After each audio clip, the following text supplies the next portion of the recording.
नमस्कार मित्रों, आपका हार्दिक स्वागत है इस क्लासेस में। अ, हमने अ, मगध मगध साम्राज्य पर प्रारंभिक 4 राजवंशों का अध्ययन किया। बृहद्रथ वंश था, उसके बाद हर्या के पितृहंता वंश आया, फिर शिशुनाग वंश आया, फिर उसके बाद नंद वंश आता है। नंद वंश का अंतिम राजा घनानंद था। घनानंद का उन्मूलन करके चंद्रगुप्त मौर्य ने मौर्य वंश की नींव मगध साम्राज्य में डाली। मगध साम्राज्य के अध्ययन करने से पूर्व हमें प्राचीन भारत में विदेशी आक्रमणों को पढ़ना अत्यंत आवश्यक है। कारण यह है क्योंकि ये जो घटना हुई, ये जो आक्रमण हुए विदेशी आक्रमण, ये मौर्य काल से पहले होते हैं। ठीक है, तो इनका पढ़ना आवश्यक माना जाता है और यहाँ से प्रश्न बनते हैं, प्री हो चाहे मेंस हो और अन्य एग्जाम भी हो, सभी में प्रश्न यहाँ से प्रश्न उठाए जाते हैं यथा कथा, तो पढ़ना आवश्यक है। और यहीं पे पढ़ना आवश्यक इसलिए है क्योंकि जैसे मैंने बताया कि मौर्य काल से पहले थोड़ा घटना घटित हुई है ये। और मगध साम्राज्य में जब प्रारंभिक 4 राजवंश सामने आते हैं, उसी समय ये विदेशी आक्रमणों की घटना भी सामने आती है। तो इसी क्रम में हम प्राचीन भारत में विदेशी आक्रमण का अध्ययन करेंगे। मित्रों, 6ठी शताब्दी ईसा पूर्व से लगभग 4ठी शताब्दी ईसा पूर्व के मध्य ये विदेशी आक्रमण सामने आते हैं। कारण ये है कि 6ठी शताब्दी ईसा पूर्व से 4ठी शताब्दी ईसा पूर्व के मध्य में एक और पूर्व में जहां मगध साम्राज्य अपनी साम्राज्यवादी नीति के चलते एक बृहद रूप धारण कर रहा था, वहीं पश्चिमोत्तर भारत में जो राज्य स्थित थे, जैसे कंबोज हो गया, गांधार हो गया और मध्य हो गए, ये सभी देश क्या थे, इनकी जो राजनीतिक दशा थी वो पूर्व की राजनीतिक दशा से सर्वथा भिन्न थी। कहने का तात्पर्य यह है कि एक और जहां मगध पूर्व में साम्राज्यवाद की ओर बढ़ रहा था, वहीं पश्चिमोत्तर भारत में ये राज्य जो मगध, जैसे उदाहरण के तौर पर मगध हो गया, कंबोज हो गया और गांधार हो गए, मध्य देश हो गए, ये सभी राज्य विदेशी आक्रमणों का सामना करते हैं। अब ये मगध साम्राज्य से नहीं भिड़ पाते हैं क्योंकि ये मगध साम्राज्य की सीमा तक पहुंच ही नहीं पाते हैं। इसका अध्ययन करेंगे, सिकंदर का भी आक्रमण होता है और ईरानी आक्रमण भी होते हैं, किंतु ये मगध साम्राज्य को टच भी नहीं कर पाते हैं। ठीक है, तो एक और जहां मगध साम्राज्यवाद की ओर अग्रसित हो रहा था, वहीं पश्चिमोत्तर भारत पर स्थित राज्य विदेशी आक्रमणों का सामना कर रहे थे। ठीक है मित्रों, हम सबसे पहले पढ़ेंगे कारण। ऐसी कौन सी परिस्थितियां थी, ऐसी कौन सी अनुकूल दशाएं थी जो विदेशी आक्रमणों को न्योता दे रही थी, अर्थात विदेशी आक्रमणों को आमंत्रित कर रही थी कि आइए और हमारे देश पर, हमारे राज्यों पर, हमारे पश्चिमोत्तर भारत पर आप आक्रमण कीजिए। ये राज्य नहीं कह रहे थे जो पश्चिमोत्तर भारत में स्थित थे, ये उनकी दशाएं कह रही थी। उनकी दशाओं के चलते ही विदेशी आक्रमणों के मार्ग प्रशस्त होते हैं भारत में आक्रमण हेतु। ठीक है, तो अध्ययन करना यह आवश्यक है कि वो कौन सी परिस्थितियां थी, वो कौन से कारण थे कि जो विदेशी आक्रमणों को, आक्रांताओं को भारत में आमंत्रित करते हैं आक्रमण के लिए। तो इसी क्रम में हम सबसे पहले जानेंगे, जैसे कि मैंने बताया, एक और जहां मगध साम्राज्यवाद की ओर अग्रसित हो रहा था, वहीं पश्चिमोत्तर भारत पर स्थित राज्य विदेशी आक्रमणों का सामना कर रहे थे। कारण जिसके अंतर्गत निम्नलिखित कारण है, आप देख सकते हैं, ये मेंस के भी काम में आएगा। जैसे पश्चिमोत्तर सीमांत प्रदेशों पर में उनकी जो राजनीतिक दशाएं थी वो पूर्व की राजनीतिक दशाओं से सर्वथा भिन्न थी। कैसे भिन्न थी? पश्चिमोत्तर सीमांत प्रदेशों में विकेंद्रीकरण एवं राजनीतिक अस्थिरता का प्रबल होना, वहां पर पश्चिमोत्तर भारत में विकेंद्रीकरण हावी था एवं राजनीतिक जो दशा थी उसमें राजनीतिक दशाओं में अस्थिरता थी। स्थिरता का न होना एक प्रबल कारण माना जाता है विदेशी आक्रमणों को आमंत्रित करने के लिए।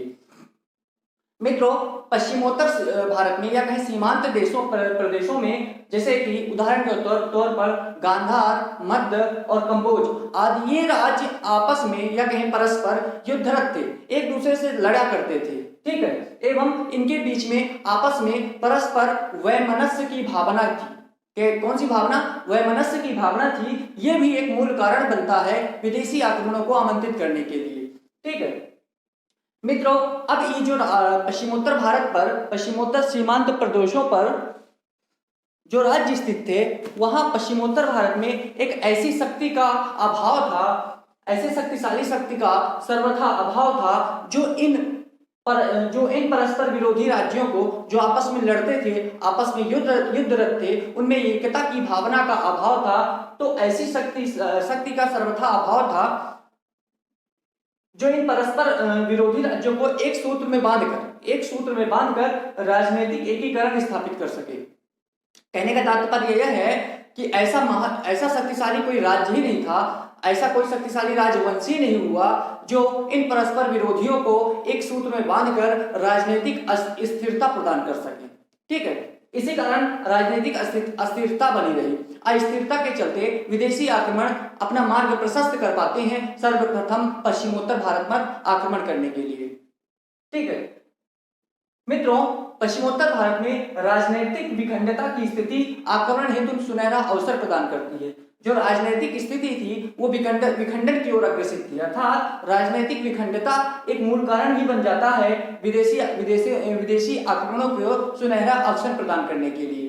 ठीक है मित्रों, विदेशी आक्रमणों का एक मूल कारण यह भी माना जाता है कि जो पश्चिमोत्तर भारत था उसका सामरिक एवं आर्थिक महत्व होना, अर्थात जो पश्चिमोत्तर भारत थे ये सामरिक रूप से एवं आर्थिक दृष्टि से अत्यधिक महत्वपूर्ण माने जाते थे।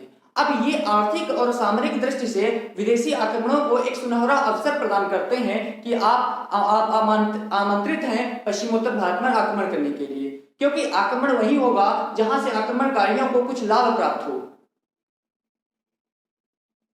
जहां से कुछ लाभ प्राप्ति की संभावना कम होती है, वहां पर कोई भी राज्य युद्ध करना नहीं चाहेगा, क्योंकि युद्ध करने के लिए सेना की आवश्यकता होती है, हथियारों की आवश्यकता होती है, समय की भी बर्बादी होती है।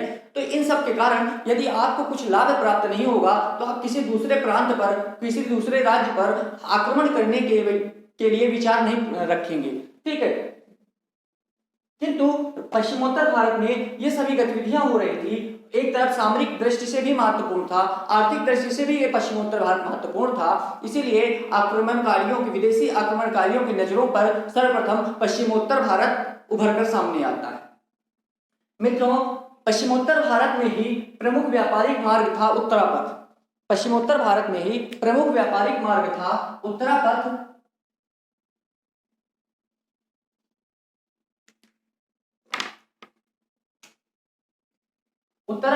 उत्तरापथ कारण ये था कि इसी क्षेत्र से, इसी पश्चिमोत्तर भारत से ये उत्तरापथ जो रास्ता जाता था, ये पश्चिमोत्तर भारत से होते हुए मध्य एशिया तक जाता था। कहां तक जाता था? मध्य एशिया तक जाता था। अब ये भी एक रास्ता बनता है व्यापार के लिए, है ना। विदेशी आक्रमणकारियों के नजर में उत्तरापथ भी आता है क्योंकि इसका सीधा कनेक्शन मध्य एशिया तक जाता था। तो ये सभी मूल कारण बनते हैं आक्रमण कर विदेशी आक्रमण होने के लिए, और इसीलिए विदेशी आक्रमणकारियों ने सर्वप्रथम पश्चिम उत्तर या कहें सीमांत प्रदेशों पर आक्रमण किया और सर्वप्रथम सिंध पर आक्रमण करते हैं। तो ये मूल कारण माने जाते हैं। आप मेंस में लिख सकते हैं, और यदि नहीं भी आता है दुर्भाग्यवश तो जानकारी होना आवश्यक है कि विदेशी आक्रमण होते क्यों हैं।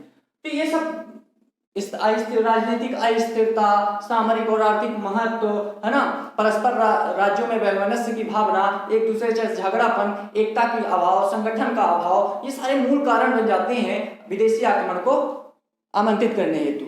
ठीक है, अब जानते हैं कि इसी क्रम में, आक्रमण के क्रम में सर्वप्रथम आक्रमण कौन करता है? तो वह सर्वप्रथम ईरानी आक्रमण होता है। याद रखिएगा, भारत में प्रथम विदेशी आक्रमण ईरानी आक्रमण हुआ। ईरानी आक्रमण के अन्य नाम भी हैं, जैसे पारसिक आक्रमण भी कहते हैं और हखामनी आक्रमण भी कहते हैं। क्योंकि हखामनी क्यों कहते हैं? क्योंकि जो हखामनी है ये एक वंश था, एक राजवंश था। हखामनी राजवंश ये ईरान पर स्थित था। कहाँ स्थित था? ईरान में स्थित था। कौन सा वंश? हखामनी वंश। तो इसी कारण से हखामनी आक्रमण या ईरानी आक्रमण या कभी कभी पारसिक आक्रमण भी कहा जाता है। हखामनी वंश की स्थापना ईरान में 6ठी शताब्दी ईसा पूर्व के लगभग साइरस प्रथम करता है। साइरस प्रथम का नाम अन्य नाम कुरुस भी था। क्या था? कुरुस भी था। साइरस प्रथम या कहें कुरुस, ठीक है, साइरस प्रथम करता है। मित्रों, भारत पर प्रथम ऐतिहासिक आक्रमण, नोट कर लीजिए इस चीज को, प्रथम ऐतिहासिक आक्रमण ईरानी या कहें हखामनी या कहें पारसिक आक्रमण होता है। ठीक है मित्रों, आपसे रिक्वेस्ट है, विनम्र निवेदन है कि आप लोग नोट्स बनाते जाइए और मेरी अपेक्षाओं की पूर्ति भी करते जाइए। ठीक है, इसके बाद हम युद्ध को जानने से पहले, युद्ध को पढ़ने से पहले भारत और ईरान के मध्य संबंधों को थोड़ा नजर डालते हैं। अर्थात भारत और ईरान के संबंधों में थोड़ा सा प्रकाश डालूंगा मैं कि संबंध कैसे थे प्राचीन काल में। तो प्राचीन काल से ही भारत और ईरान के मध्य मित्रों सांस्कृतिक संबंध रहा है, सांस्कृतिक संबंध रहा है। ठीक है मित्रों, जब आर्य थे, वैदिक सभ्यता का शुरुआत, वैदिक सभ्यता का प्रारंभ आर्यों से माना जाता है। आर्य ही वैदिक संस्कृति के निर्माता थे, इसीलिए वैदिक संस्कृति या इसे वैदिक सभ्यता के नाम से जाना जाता है। मित्रों, आर्यों की दो शाखाएं थी। कितनी शाखाएं थी? दो शाखाएं थी। तो एक शाखा ईरान की ओर चली जाती है, एक शाखा भारत की ओर चली जाती है। जो शाखा ईरान की ओर जाती है तो उन्होंने एक ग्रंथ की रचना की। ईरान के निवासी या कहें ईरान के आर्यों ने एक ग्रंथ की रचना की, उसका नाम था जिंद अवेस्ता या कहते हैं जिंद अवेस्ता। भारत में जो आर्य आए उनका प्रारंभिक जो वेद बना, प्रारंभिक ग्रंथ बना वो ऋग्वेद बना। अब मित्रों, जिंद अवेस्ता एवं ऋग्वेद में भाषाएं, कई सारी भाषाएं समानताएं हैं। मित्रों, जैसा कि एक बार और मैं रिवाइज करवाऊंगा आपको कि मैक्स मूलर का सर्वमान्य कथन है कि उन्होंने एक मत दिया, अपना स्टेटमेंट दिया कि भारत में जो आर्य आए वो कहां से आए, आर्यों का मूल निवास स्थान कहां था। तो मैक्स मूलर ने एक स्टेटमेंट दिया था। वो स्टेटमेंट इन्हीं दोनों ग्रंथों का तुलनात्मक अध्ययन था।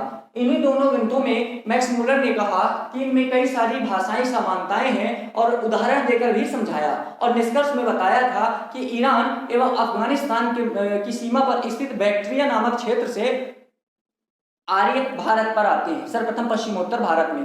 ठीक है, जिंद अवेस्ता में मित्रों भारत को हिंदू कहा गया है, जो संस्कृत शब्द सिंधु से सामने आता है। याद रखिए, सिंधु को इन्होंने हिंदू कहा, सिंधु को इन्होंने हिंदू कहा। भारत को इन्होंने जिंद अवेस्ता में, ईरानी ग्रंथ जिंद अवेस्ता में भारत को हिंदू कहा, जो संस्कृत भाषा के सिंधु शब्द के द्वारा सामने आता है। ठीक है, पंजाब को उन्होंने जिंद अवेस्ता में, ईरानी ग्रंथ जिंद अवेस्ता में पंजाब को हप्त हिंदू कहा गया। क्या कहा गया? हप्त हिंदू। हप्त हिंदू को सप्त सिंधु का पर्याय माना जाता है। हप्त हिंदू अर्थात पंजाब को सप्त सिंधु का पर्याय माना जाता है। कुल मिलाकर जिंद अवेस्ता में सप्त सिंधु का ही उल्लेख है, किंतु उसके पर्याय जो नाम है वो हप्त हिंदू के रूप में प्रयोग किया गया है। ठीक है मित्रों, जिंद अवेस्ता में सिंधु नदी को हिंदू नदी कहा गया है, सिंधु नदी को हिंदू नदी कहा गया है। ठीक है, जिंद अवेस्ता में ही एक तरफ मैंने ऋग्वेद में उल्लेखित वैदिक देवताओं को उल्लेख किया है, जैसे इंद्र, वायु, मित्र, वरुण। एक तरफ मैंने जिंद अवेस्ता में उल्लेखित देवताओं का वर्णन किया है। जैसे इंद्र को इंद्र ही कहा गया है जिंद अवेस्ता में, वायु को वायु कहा गया है जिंद अवेस्ता में, मित्र को मित्र कहा गया है जिंद अवेस्ता में, वरुण देवता को अहुर मजदा कहा गया है जिंद अवेस्ता में। तो ये सारी भाषाई समानताएं हैं जो ये बतलाती हैं कि प्राचीन काल में भारत और ईरान के मध्य सांस्कृतिक संबंध भी रहे हैं। इसी भाषाई समानताओं के आधार पर ही मैक्स मूलर ने अपना स्टेटमेंट या कहें अपना मत व्यक्त किया था आर्यों के मूल निवास स्थान के संदर्भ में। अब हम जानते हैं मित्रों आक्रमण। मित्रों, ईरानी आक्रमण या कहें पारसिक आक्रमण या कहें हखामनी वंश का आक्रमण भारत में सर्वप्रथम 558 से 530 ईसा पूर्व के मध्य होता है। 558 से 530 ईसा पूर्व के मध्य होता है। सर्वप्रथम कौन करता है? साइरस प्रथम। सर्वप्रथम हखामनी वंश की ओर से भारत पर पहला विदेशी आक्रमण कौन था? यही था। भारत पर विदेशी आक्रमण करने वाला कौन था? पहला साइरस प्रथम। ये किस वंश का था? इसी वंश का था। ठीक है, किंतु ये असफल था, किसी भी भारत के किसी भी क्षेत्र को ये विजिट नहीं कर पाया था, ये याद रखिएगा। ठीक है, अब इसका निष्कर्ष क्या निकला इस युद्ध का? इसका परिणाम क्या निकला कि परिणाम स्वरूप, फलस्वरूप भारत की पश्चिमी सीमा जो थी वो ईरान की पूर्वी सीमा से मिल जाती है।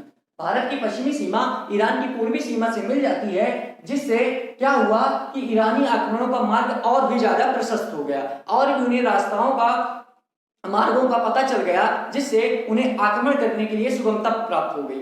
ठीक है, ये इसका पहला आक्रमण भले ही असफल रहा, लेकिन मार्ग तो अवश्य ही प्रशस्त हो गए। अब जानते हैं कि दूसरा आक्रमण इसी वंश का ही होता है। याद रखिए, भारत पर दूसरा आक्रमण विदेशी आक्रमण में यही था। विदेशी आक्रमण के अंतर्गत पहला ईरानी था, लेकिन ईरानी आक्रमण के अंतर्गत या कहीं हखामनी वंश के अंतर्गत पहला साइरस प्रथम ने किया, किंतु दूसरा डेरियस प्रथम ने किया। मित्रों याद रखिए, डेरियस प्रथम का दूसरा नाम दारा प्रथम भी है। डेरियस प्रथम का दूसरा नाम दारा प्रथम भी है। ठीक है, डेरियस प्रथम का नाम दारा प्रथम भी है। इसने लगभग 516 ईसा पूर्व में भारत पर हखामनी वंश की ओर से दूसरा आक्रमण करता है। पहला आक्रमण साइरस प्रथम ने किया, किंतु दूसरा आक्रमण इसी वंश की ओर से डेरियस प्रथम या कहें दारा प्रथम ने 516 ईसा पूर्व में किया। मित्रों, ये भारत पर ईरान का दूसरा आक्रमण था। भारत पर ईरान या कहें पारसिक या कहें हखामनी वंश का दूसरा आक्रमण था। पहला ये कर चुका था जो असफल था, ये सफल हो गया, इसने सिंध विजय प्राप्त कर ली थी। मित्रों, डेरियस प्रथम या कहें दारा प्रथम का जो ये सिंध विजय का साक्ष्य है, ये कहां से मिला? देखिए, इनके आक्रमण का जो तत्कालीन इतिहासकारों ने वर्णन नहीं किया है, लेकिन कुछ विदेशी साहित्यकारों ने इसका वर्णन किया है। ठीक है, कुछ अभिलेखों में भी इसकी चर्चा की गई है, इसके सिंध विजय की, जैसे बेहिस्तान अभिलेख, पार्सिपोलियन अभिलेख, नक्श ए रुस्तम अभिलेख, हमदान अभिलेख। इन अभिलेखों में क्या हुआ, क्या बताया गया है? भारत और ईरान के संबंधों को इन अभिलेख में बताया गया, एवं दूसरा दारा प्रथम की सिंध विजय का भी वर्णन इन अभिलेखों में आया। थोड़ा पढ़ लीजिएगा, अच्छे से याद कर लीजिएगा इन्हें। ठीक है, सिंध प्रदेश एवं पश्चिमोत्तर भारत के बड़े भूभाग पर दारा प्रथम या कहीं डेरियस प्रथम का अधिकार हो जाता है। इसका पहला आक्रमण असफल था, किंतु ये कुछ क्षेत्रों को जीत लेता है। डेरियस प्रथम या कहें दारा प्रथम। ठीक है मित्रों, मैंने एक नाम लिखा है हेरोडोट्स, या इसे हेरोडोटस भी बोल देते हैं, उच्चारण का अंतर है। तो हेरोडोटस ये इतिहास का पिता कहलाता है, याद रख लीजिएगा, इतिहास का पिता कहलाता है। इसकी एक बुक है, इसका एक पुस्तक है हिस्टोरिका नामक पुस्तक किसने लिखी? इतिहास के पिता हेरोडोटस ने। ठीक है, इसमें इसने बताया कि जो भारत था ये दारा प्रथम के या कहीं डेरियस प्रथम के साम्राज्य का, दारा प्रथम के साम्राज्य का 20वां प्रांत था, या कहें 20वां प्रांत या कहें छत्रपी था, 20वां प्रांत या छत्रपी था। ठीक है, ये किसमें उल्लेखित है? हिस्टोरिका में। ठीक है, पश्चिम उत्तर भारत में क्षत्रप प्रणाली का जन्म हो जाता है। इस प्रकार दारा प्रथम या कहें डेरियस प्रथम के विजय के उपरांत पश्चिमोत्तर भारत में क्षत्रप प्रणाली का जन्म होता है। याद रखिए, आपसे प्रश्न बने क्षत्रप प्रणाली का जन्म किस विदेशी आक्रमण के कारण होता है? वो होता है हखामनी वंश के आक्रमण के द्वारा या कहें ईरानी आक्रमण के द्वारा। वो भी यदि और भी क्लियर करें तो डेरियस प्रथम के विजय के उपरांत। ठीक है, क्षत्रप को मित्रों प्रांत नाम दिया गया, प्रांतों को क्षत्रप कहा जाता था, लेकिन दूसरे शाब्दिक अर्थों में कहें तो क्षत्रप प्रांतों पर शासन करने वाले स्थानीय शासक थे। क्षत्रप कौन थे? प्रांतों पर शासन करने वाले स्थानीय शासक को क्षत्रप कहा जाता था, किंतु दूसरे शब्दों में प्रांतों को ही क्षत्रप कहा जाता था। ठीक है, हिस्टोरिका में ही हेरोडोटस ने हिस्टोरिका में ही ये बताया कि दारा प्रथम को या डेरियस प्रथम को 20वें प्रांत से अर्थात भारत से 300 टैलेंट, अब टैलेंट यहाँ पर स्वर्ण मापने की कोई संभवता इकाई नहीं होगी, तो 360 टैलेंट स्वर्ण धूलि की आय प्राप्त होती है। यह किसमें उल्लेखित है? हिस्टोरिका में। ठीक है, ये हो गए हमारे, ये ईरानी आक्रमण हो गया, हखामनी कहें या पारसी। अब थोड़ा सा मेंस के प्रश्न ये बन सकते हैं, जैसे मैं प्री के हिसाब से तो बहुत सारे हैं, ठीक है, लेकिन मेंस में पूछ सकता है हखामनी वंश के आक्रमण के कारण लिखिए, हखामनी वंश के या कहें ईरानी आक्रमण के प्रभाव लिखिए। अब मैं आपको प्रभाव बताऊंगा कि इनके आक्रमण के फलस्वरूप कौन कौन से क्या क्या प्रभाव होते हैं, सामने आते हैं। ठीक है, कुछ देर में। मित्रों, अब जान लेते हैं कि ईरानी या कहें पारसिक या कहें हखामनी, इनके आक्रमण के उपरांत क्या प्रभाव पड़ता है भारतीय राजनीतिक व्यवस्था पर, आर्थिक व्यवस्था पर, कला पर, और किस प्रकार प्रभाव पड़ता है, इसका अध्ययन करते हैं। किन किन क्षेत्रों में प्रभाव पड़ा। सबसे पहले अंतर्गत हम ये जान लेते हैं राजनीतिक दशा पर क्या प्रभाव पड़ता है। ठीक है, ये मैंने जो लिखा है, मैंने तो पॉइंट में लिखा है, लेकिन ये जैसे मैं बोलता जाऊंगा, जैसे ये है, ये राजनीतिक प्रभाव बतलाता है। जैसे ईरानी जो थे, ईरानी आक्रमण के उपरांत सीमांत प्रदेशों से आगे नहीं बढ़ सके थे, अर्थात पूर्व की ओर वो नहीं जा पाए थे, मगध भी नहीं पहुंच पाए थे। ठीक है, सीमांत प्रदेशों की राजनीतिक स्थिति का जो खोखलापन था, ईरानी आक्रमण के फलस्वरूप सीमांत प्रदेशों में या कहीं पश्चिमोत्तर भारत में स्थित प्रदेशों के राजनीतिक स्थिति का खोखलापन पूरे विश्व के सामने या कहीं विदेशियों के सामने, उनके दृष्टि पटल के सामने रख दिया। ठीक है, ईरानियों के आक्रमण के प्रभाव से ही यूनानी विजेता सिकंदर ने भारत विजय की योजना प्लान की। ठीक है, योजना बनाता है और लगभग वही मार्ग अपनाता है जो ईरानियों ने भारत आक्रमण हेतु अपनाया था। ठीक है, इस प्रकार कह सकते हैं कि ईरानी आक्रमण के कारण ही परोक्ष रूप से सिकंदर की भारत विजय का जो मार्ग था वो प्रशस्त कर दिया जाता है। ईरानी आक्रमण के फलस्वरूप ही सिकंदर का मार्ग प्रशस्त होता है परोक्ष रूप से। ठीक है, ये राजनीतिक मान सकते हैं, राजनीतिक दशा ऐसे प्रभावित होती है। दूसरा है प्रशासनिक प्रभाव में देखें कि प्रशासनिक व्यवस्था के अंतर्गत क्या प्रभाव हुए कि ईरानी प्रशासनिक तत्व थे, ईरान की प्रशासनिक व्यवस्था के जो तत्व थे वो भारतीय प्रशासनिक व्यवस्था के में प्रविष्ट हो जाते हैं, सम्मिलित हो जाते हैं। ठीक है, या कहें अन्य शब्दों में कि भारतीय राजा ईरानी प्रशासनिक तत्वों को अपने राजनीतिक व्यवस्था में ढाल लेते हैं, अनुग्रहित कर लेते हैं। ठीक है, अनेक ईरानी प्रथाओं को भी अपना लिया जाता है। मित्रों, मौर्य काल में ईरानी प्रभाव परिलक्षित होता है, अर्थात मौर्य काल में भी ईरानी प्रभाव दृष्टिगोचर है। जैसे मैंने बताया, अनेक प्रथाओं को अपना लेना, जैसे कि चंद्रगुप्त मौर्य ने बाल धोने की प्रथा का आरंभ कर दिया। ठीक है, बाल धोने का उत्सव मनाया जाना जो संभवतः ईरान में होता था। उसके बाद महिला अंगरक्षक को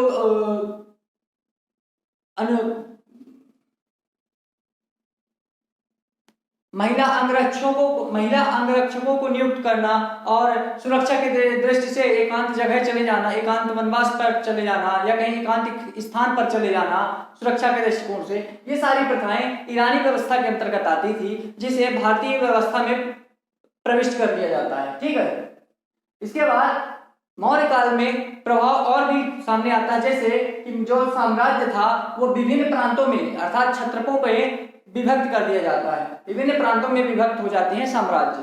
ठीक है, इन्हीं के प्रभाव से अशोक के द्वारा जो अभिलेख थे मित्रों, तो अशोक द्वारा अभिलेखों में या कहीं अपनी राजज्ञाओं में प्रयुक्त शब्द जो थे वो प्रयुक्त शब्द के व्यवहार में ईरानी प्रभाव दृष्टिगोचर है, अर्थात अशोक द्वारा अपने राजज्ञाओं में या कहीं अभिलेखों में ईरानी शब्दों को भी स्थान दिया है। ठीक है, जैसे दिम्पी निपिष्ट ऐसे शब्द मिलते हैं जो ईरानियों के थे। ठीक है, इसके बाद तीसरा जान लेते हैं कि भारतीय सांस्कृतिक प्रभाव पर क्या प्रभाव पड़ता है। जैसे कि भारतीय संस्कृति भी ईरानियों के आक्रमण से लाभान्वित होती है। कैसे? इस आक्रमण का सर्वाधिक प्रभाव लिपि पर पड़ता है। लिपि पर मित्रों, भारत में जहां पर हखामनी वंश या कहीं ईरानी वंश का अधिकार था, वहां पर आर्मेयिक लिपि का विकास होता है। आर्मेयिक लिपि का विकास होता है। ठीक है, आर्मेयिक लिपि का विकास होता है। आर्मेयिक लिपि ईरानियों की लिपि थी। ठीक है, और इसी आर्मेयिक लिपि से खरोष्टी लिपि का जन्म होता है। किसका जन्म होता है? खरोष्टी लिपि का जन्म होता है। ठीक है, खरोष्टी लिपि में मित्रों लिख लीजिएगा, दाएं से बाएं लिखा जाता है, दाएं से बाएं, जबकि आर्मेयिक लिपि में बाएं से दाएं लिखा जाता है। ठीक है, तो खरोष्टी लिपि का विकास होता है। ठीक है, और एक चीज, ईरानियों से ही पवित्र अग्नि जलाने की प्रथा को भी अपनाया जाता है। पवित्र अग्नि जलाने की प्रथा भी ईरानियों से ही सीखी। ठीक है, पवित्र अग्नि, मैंने अग्नि जलाने की बात नहीं की। ठीक है, व्यापारिक संबंध देखिए, आर्थिक व्यवस्था के अंतर्गत व्यापारिक संबंध भी बढ़े। ठीक है, व्यापार की प्रगति होती है। अब भारतीय व्यापारी ईरान में भी जाकर अपना व्यापार कर सकते थे। ठीक है, अपने सामग्रियों को बेच सकते थे। व्यापारियों के साथ भारतीय दार्शनिक एवं चिंतक भी ईरान जाते हैं। ठीक है। और ईरानियों के माध्यम से ही यूनानियों से भी यूनानियों के से संपर्क स्थापित कर पाते हैं। ठीक है मित्रों, पश्चिमोत्तर भारत में जहां पर हखामनी वंश का शासन था या कहें अधिकार था, वहां पर ईरानी मुद्रा भी प्राप्त होती है, या कहें कुछ ईरानी मुद्राओं का भी प्रचलन था या कहें प्राप्ति होती है, जैसे डेरिक नामक स्वर्ण मुद्रा एवं सिगलोई नामक रजत मुद्रा। दो मुद्राएं प्राप्त हुई, डेरिक नामक स्वर्ण मुद्रा एवं सिगलोई नामक रजत मुद्रा, ये पश्चिमोत्तर भारत में प्राप्त होती है। इसके बाद पांचवा है जैसे कि भौगोलिक खोजों को प्रोत्साहन मिला। इस ईरानियों के आक्रमण के फलस्वरूप भौगोलिक खोजों को प्रोत्साहन मिला। मित्रों, जिस समय डेरियस प्रथम या कहें दारा प्रथम भारत पर आक्रमण करने की योजना बना रहा था, उस समय डेरियस प्रथम ने स्काईलेक्स नामक एक नाविक को भारत में रास्ता मार्ग प्रशस्त करने के लिए भेजता है। ये एक नाविक था, इसने सिंधु नदी जलमार्ग की खोज करता है। ठीक है, भारत पहुंचने के लिए सिंधु नदी जलमार्ग की खोज ये स्काईलेक्स नामक नाविक करता है, जिसे दारा प्रथम या कहें डेरियस प्रथम ने भेजा था। ठीक है, इसके द्वारा खोजा गया यह मार्ग मित्रों ईरान व भारत के बीच संपर्क सुगम बना दिया। ईरान व भारत के मध्य जो संपर्क था उसे सुगम बना दिया। कौन? स्काईलेक्स नामक द्वारा खोजा गया सिंधु नदी जलमार्ग। ठीक है, इसके बाद भारतीय कला पर भी प्रभाव पड़ता है ईरानियों का, ईरानी आक्रमण का, और सर्वाधिक मात्रा में अगर प्रभाव पड़ा है तो मौर्यकालीन कला पर पड़ा है। कैसे? जैसे अशोक के स्तंभ में मित्रों, अशोक के स्तंभों में शीर्ष पर घंटानुमा आकृति, ये ईरानियों की ही देन है ऐसा माना जाता है। इतिहासकारों का मत है कि जो अशोक के स्तंभों में शीर्ष पर घंटानुमा आकृति बनी है, ये ईरानियों से ही अशोक ने प्रेरणा लेकर बनवाई थी। ठीक है, इसी प्रकार पाटलिपुत्र में स्थित